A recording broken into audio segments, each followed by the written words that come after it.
Good morning प्यारे बच्चों, मैं कृष्ण कंडारा आज आप लोगों के साथ डिस्कस करने जा रहा हूं the concept of electric dipole. तो बेटा जो आज का हमारा टॉपिक ऑफ डिस्कशन है बेटा वो क्या है? Electric dipole. बेटा जैसा कि आप लोग को पता है मैं हर टॉपिक को वर्ड टू वर्ड समझाने की कोशिश करता हूं। चलिए इसको भी, इसके वर्ड्स को भी अलग अलग हम लोग सेपरेट करते हैं। बेटा इलेक्ट्रिक वर्ड का तो हमें मीनिंग पता ही है, पीछे जो लेक्चर है उसमें आपको पता चला कि इलेक्ट्रिक वर्ड का मतलब क्या है? इलेक्ट्रिक चार्ज से। बेटा डाई वर्ड हम कहां यूज करते हैं? जहां दो चीजों की बात हो रही हो, तो डाई का मीनिंग क्या हो गया? टू। और जो पोल का मीनिंग है वो क्या है? एच। मतलब अगर दो किनारों पर इलेक्ट्रिक चार्ज पड़े हो तब हम उस अरेंजमेंट को क्या बोलेंगे? Electric dipole. सिंपल हो गया बेटा, दो किनारों पर दो इलेक्ट्रिक चार्ज पड़े हैं तो उसे हम क्या बोलेंगे? Electric dipole. देखिए मैं बनाता हूं। मान लीजिए मैं दो पॉइंट ले रहा हूं ए और बी, जिसको मैं स्मॉल सेपरेशन 2a से सेपरेट कर रहा हूं। ठीक है, बीच का जो डिस्टेंस है वो 2a मैंने लिया है, मतलब सेंटर से a और उधर सेंटर से a 2a ले लिया मैंने। तो एक चार्ज यहां रखा और दूसरा चार्ज यहां रखा। इस अरेंजमेंट को बोलते हैं बेटा इलेक्ट्रिक डाइपोल। तो इलेक्ट्रिक डाइपोल बेटा क्या है? देखिए यहां क्या है, चार्ज इक्वल तो है पर अनलाइक है। If two equal and unlike charges are separated by small distance, then this arrangement is known as electric dipole. तो हम लोग क्या बोलेंगे बेटा? इलेक्ट्रिक डाइपोल क्या है? It is an arrangement of two equal and unlike charges separated by small distance. तो बच्चे हम लोग क्या लिखेंगे? It is an arrangement of two equal and unlike charges separated by small distance. For example, if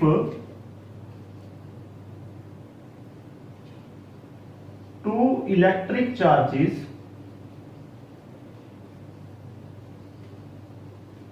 minus q and plus q are separated by small distance between 2 points A and B, then this arrangement is known as electric dipole. तो बेटा इस arrangement को हम लोग क्या बोलेंगे? Electric dipole. जहां बेटा जो ये 2a है, जो सेपरेशन है बिटवीन टू चार्जेस, उसे हम क्या बोलते हैं? Dipole length. दिस सेपरेशन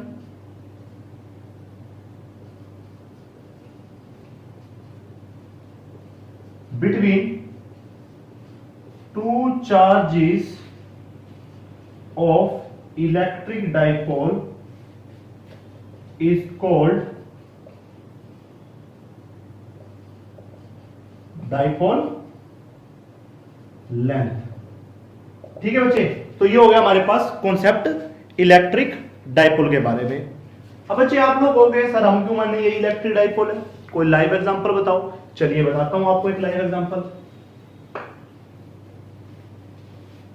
बच्चे जब हम लोगों ने प्लस वन में फिजिक्स स्टार्ट की थी तब हम लोगों ने क्या कहा था कि जो फिजिक्स है वो ब्रांच है नेचर और नेचर फिनोमेना की। ठीक है, जिसमें हम लोग नेचर और नेचर फिनोमेना के बारे में पढ़ते हैं। अब सर ये इलेक्ट्रिक डाइपोल कहां नेचर में फिट होता है? चलिए देखते हैं। देखिए बेटा कुछ केमिस्ट्री के कॉन्सेप्ट है जो कि शायद मुझसे बेहतर आप लोगों को आते होंगे। देखिए बेटा केमिस्ट्री के लिए देखिए हम केमिस्ट्री में वाटर को क्या लिखते हैं? H2O ऐसे लिखते हैं। और वाटर का शायद जो हाइब्रिड स्ट्रक्चर होता होगा वो ऐसा होता होगा, है ना? अगर मैं गलत नहीं बोल रहा तो ऐसा ही होता होगा। ठीक है, मैं डीप में नहीं जा रहा कि एंगल कितना होता है बीच में, स्ट्रक्चर ऐसा होता है। ठीक है, तो ऑक्सीजन के पास दो नेगेटिव चार्ज होते हैं, तो मैंने एक नेगेटिव चार्ज और एक यूनिट नेगेटिव चार्ज यहां दे दिया। हाइड्रोजन के पास एक यूनिट पॉजिटिव चार्ज होता है, पॉजिटिव चार्ज होता है।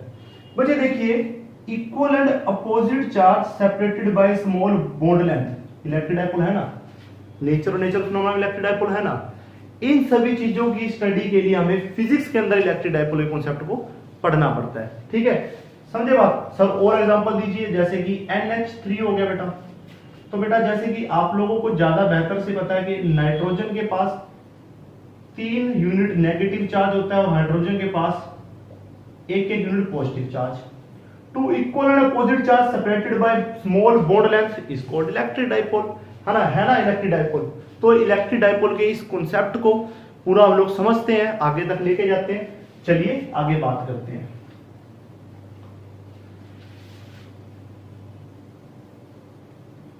Next topic of discussion is electric dipole movement. देखिए बच्चे, मैंने पहले भी आप लोगों को ये बात बताई है कि फिजिक्स पढ़ने के लिए बेसिक नॉलेज का होना बहुत जरूरी है, हमें पीछे का सारा काम आना बहुत जरूरी है। तो देखिए मैं इस टॉपिक को भी कुछ पीछे के टॉपिक की हेल्प लेकर ही समझाऊंगा। +1 में बेटा हम लोगों ने 2 तरह के कॉन्सेप्ट पढ़े थे, एक पढ़ा था मास का कॉन्सेप्ट और एक पढ़ा था वेलोसिटी का कॉन्सेप्ट, ठीक है।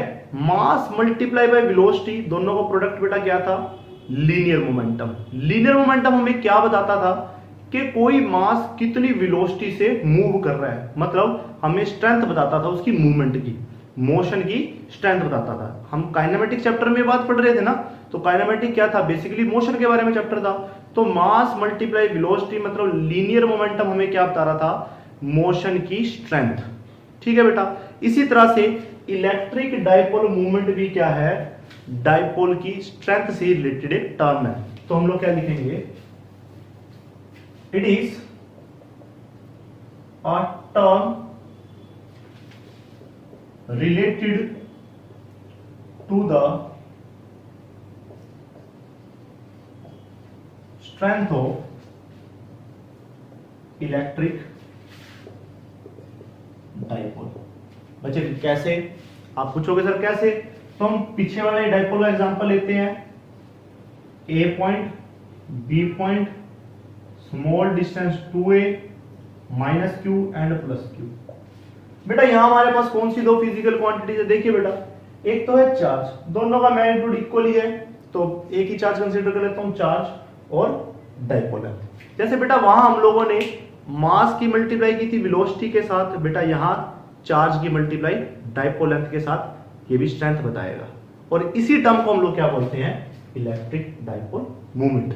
तो बेटा हम लोग क्या लिखेंगे, mathematically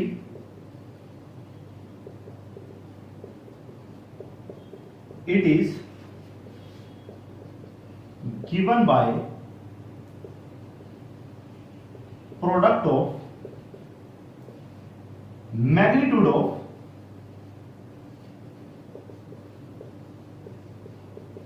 either charge with dipole length। अगर आप और बेहतर तरीके से लिखना चाहते हो तो ऐसे लिख सकते हो, with separation between the 2 charges of electric dipole, ठीक है, कोई फर्क नहीं पड़ता, आप ऐसे लिख सकते हो। It is a vector quantity,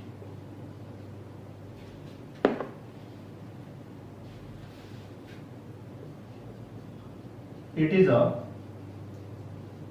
vector quantity, ठीक है बेटा, ये एक वेक्टर क्वांटिटी है। It is denoted by small p vector, ठीक है। तो मैं बेटा स्मॉल p वेक्टर को क्या लिख सकता हूं, product of magnitude of either charge with dipole length. आप कहोगे सर आपने कहा it is a vector quantity, तो आप डायरेक्शन भी बताइए। तो हम बेटा इसकी डायरेक्शन को कैसे लेते हैं, माइनस चार्ज से प्लस चार्ज की तरफ। Its direction is taken from -q to +q। It is the whole concept of electric dipole, ठीक है। Electric field intensity due to an electric dipole on axial line, ठीक है बेटा।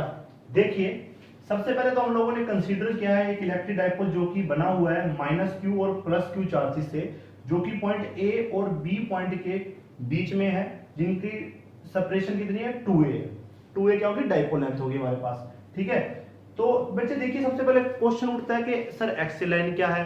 बेटा देखिए इसकी एक्सिस से गुजरने वाली लाइन को हम लोग क्या बोलेंगे, एक्सिस लाइन। वो इस तरफ भी हो सकती है और इस तरफ भी हो सकती है। हमने अपनी कन्वीनियंस के लिए कहां मान ली, इस तरफ डायरेक्शन मान ली। ठीक है बेटा देखिए डाइपोल लेंथ कितनी है, 2a, O is the centre of dipole, so that AO हमारे पास कितना हो जाएगा a, और OB हमारे पास कितना हो जाएगा a plus a, 2a total dipole length है। ठीक है बच्चे, हम एक्सिस लाइन पे कोई पॉइंट P मान लेते हैं जो कि सेंटर से r डिस्टेंस पे, कहां से बेटा, सेंटर से r डिस्टेंस पे पड़ा हुआ है। तो बच्चे AP कितना हो जाएगा बेटा, AO प्लस OP, मतलब A प्लस R, मैंने लिख दिया A प्लस R। ठीक है बच्चे, BP बेटा कितना हो जाएगा, OP में से अगर मैं OB को माइनस कर दूं बचेगा क्या बेटा, BP तो बचेगा। OP में से अगर मैं OB को हटा दूं क्या बचेगा, BP, मतलब R में से A को माइनस कर दूं तो हमारे पास BP बचेगा। ये हुई डायग्राम को समझने की बात। चलिए थ्योरी की तरफ बढ़ते हैं। Let us consider N electric dipole consisting of two equal and unlike charges minus q and plus q placed between points A and B such that AB is equal to 2a। आप bracket में लिख सकते हो dipole length,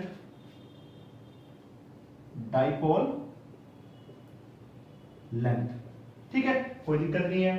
thus AO is equal to OB is equal to A, आप लिख सकते हो O is center of electric dipole। ठीक है, वी हैव टू कैलकुलेट, हम क्या निकालना चाहते हैं, electric field intensity due to this given electric dipole at point P पे निकालना चाहते हैं on axial line at a distance r from centre of the dipole, जो कि सेंटर से r डिस्टेंस पे पड़ा हुआ है। तो हमारे पास बेटा AP कितना आ जाएगा, A प्लस R, और BP हमारे पास कितना आ जाएगा, R माइनस A। चलिए कैलकुलेशन की तरफ चलते हैं।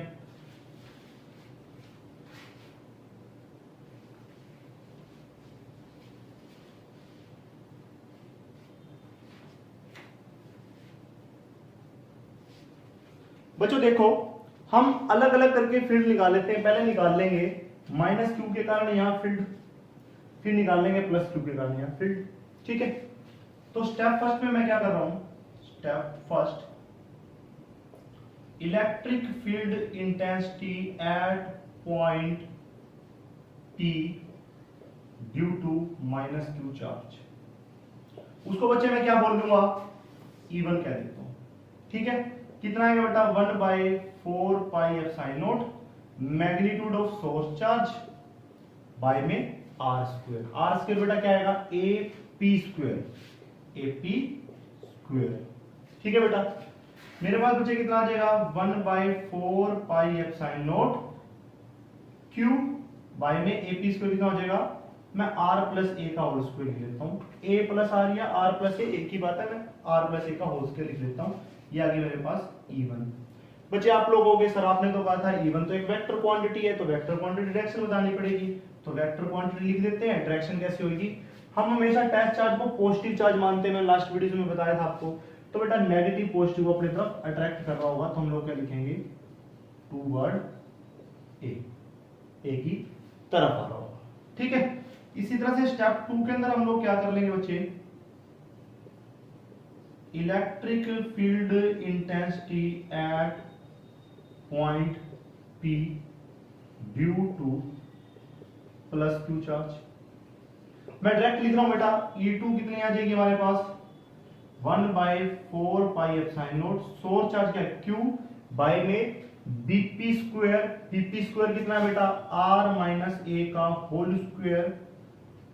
बेटा पॉजिटिव पॉजिटिव को क्या करेगा, रिपेल आउट करेगा, क्या लिखेंगे हम, away from B, vector form में हो गया। ठीक है, ये हमारे पास होगी दो फील्ड। अब बच्चे एक छोटा सा जवाब आप लोग मुझे दीजिए, अगर मैं 25 को 10 से डिवाइड करूं और 25 को 5 से डिवाइड करूं, किसका आंसर बड़ा आएगा बेटा, यहां तो आंसर आएगा 2.5 और यहां आंसर आएगा 5। कौन सा आंसर बड़ा बेटा, आंसर बड़ा है 5 वाला। क्यों, उसके जो न्यूमिनेटर में, जो डिनोमिनेटर में था वो क्या है, छोटा है।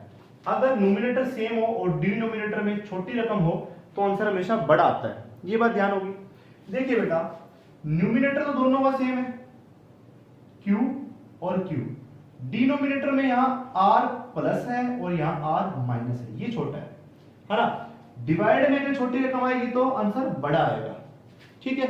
यहां देखिए बेटा, एक तो इसको अपनी तरफ खींच रहा है, E1 की डायरेक्शन ये है, और E2 की डायरेक्शन बेटा क्या है, अवे फ्रॉम। हमें नेट डायरेक्शन निकालनी है बेटा। देखिए एक तरफ से तो यहां खिंचाव हो रहा है, एक तरफ से यहां खिंचाव हो रहा है, ज्यादा किस तरफ जाएगा, जहां ज्यादा खिंचाव हो रहा है। तो ज्यादा कौन है बेटा, E1 है, नहीं E2 है बेटा, E2 की वैल्यू कितनी है, ज्यादा है। तो बेटा ज्यादा में से कम वाले को माइनस कर देंगे, नेट इलेक्ट्रिक फील्ड आ जाएगी ना। तो अब हम लोग क्या लिखेंगे बेटा, step 3, net electrostatic field intensity at point P point पे नेट इलेक्ट्रोस्टैटिक फील्ड कितनी आएगी, E वेक्टर बेटा कितना आएगा, बड़े वाले में से बेटा छोटे वाले को क्या कर दो, माइनस कर दो। इसको नाम 1 दे दो और इसको नाम 2 दे दो, इसको नाम 3 दे दो। तो बच्चे हम लोग क्या लिखेंगे, यूज 1 2 इन 3। कर लो बेटा यूज।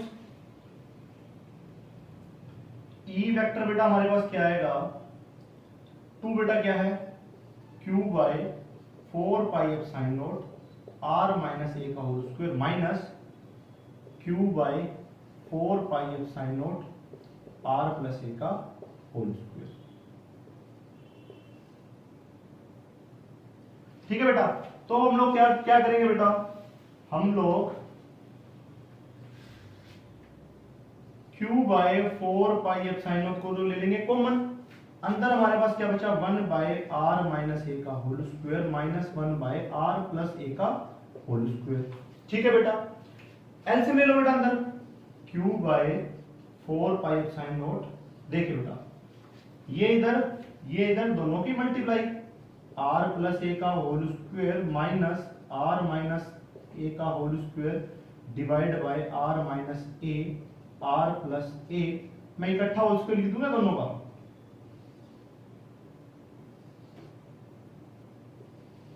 लिख सकते हैं बेटा, R minus A R plus A का होल स्क्वायर था, मैंने इकट्ठे का होल स्क्वायर लिख दिया।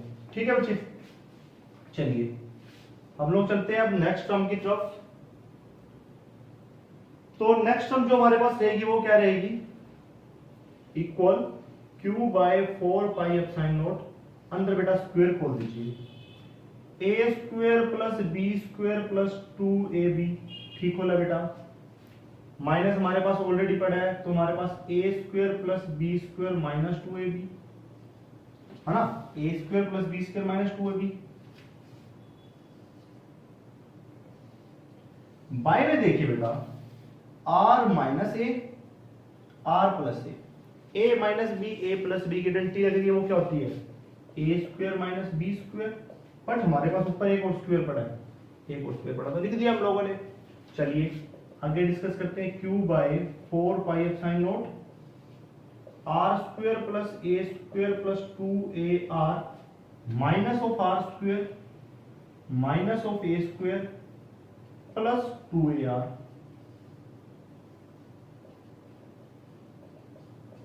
थोड़ा मैथमेटिक्स है, थोड़ा है, ज्यादा नहीं है, बेसिक मैथमेटिक्स कट जाएगा ये। ठीक है, तो जो हमारे पास बच्चे टर्म बचेगी वो क्या बचेगी, जो टर्म हमारे पास बचकर आएगी बच्चे वो आएगी टर्म, वो टर्म हमारे पास बच के आएगी बेटा Q by 4 pi epsilon not 2ar plus 2ar 4ar divide में बच के आ रहा हमारे पास R square minus A square का होल स्क्वायर। ठीक है बेटा, देखना एक चीज मैं क्या लिख रहा हूं, Q into 2a into 2r 4ar को मैंने फैक्टर करके लिख दिया। बच्चे बाय में बचा है हमारे पास। अब इसका जवाब एक ले में आना चाहिए सभी का बेटा, Q इंटू 2a क्या होता है, P वेक्टर। तो हमारे पास बेटा क्या आ जाएगा, P into 2r divide by 4 pi epsilon not R square minus A square का whole square. This is the required answer for electrostatic field intensity. ठीक है बेटा, अब देखिए पी वेक्टर की डायरेक्शन ऐसी एक्सियल लाइन की डायरेक्शन आएगी। मैंने पी वेक्टर डायरेक्शन क्या कही थी, नेगेटिव से पॉजिटिव, और E2 की डायरेक्शन जो कि नेट फील्ड की डायरेक्शन भी क्या है, उसी तरफ ही है। तो मतलब हम लोगों ने जो P की डायरेक्शन भी कंसीडर की थी वो भी बिल्कुल सही ली थी। ठीक है बेटा, तो ये तो हुआ हमारे पास आंसर। अब हम इसको थोड़ा सा और सिंप्लीफाई कर लेते हैं। बेटा देखिए जो ये R है वो इस A से तो बहुत बड़ा है, बहुत बड़ा हो भी सकता है, दूर भी हो सकता है, जो जहां हम लोग फील्ड फाइंड आउट कर रहे हैं। If R is greater than A, then R square is very very greater than A square। तो बेटा R square minus A square को अप्रोक्सीमेटली R square ही लिख सकता हूं मैं। ठीक है, तो इक्वेशन को हम लोग चेंज कर देंगे, एक्सियल लाइन वाली को क्या आ जाएगी बच्चे हमारे पास equation, P into 2R divide by 4 pi epsilon not. सिर्फ R स्क्वायर रहेगा, R की 4 होगी, R की 4, एक R से एक R कट गया, R की क्यूब बचा। तो ये हो गया हमारे पास आंसर। इस 2 को भी हम लोग कहां लिख देंगे, आगे। ठीक है, this is the required answer for electrostatic field density due to electric dipole on axial line. Thank you very much.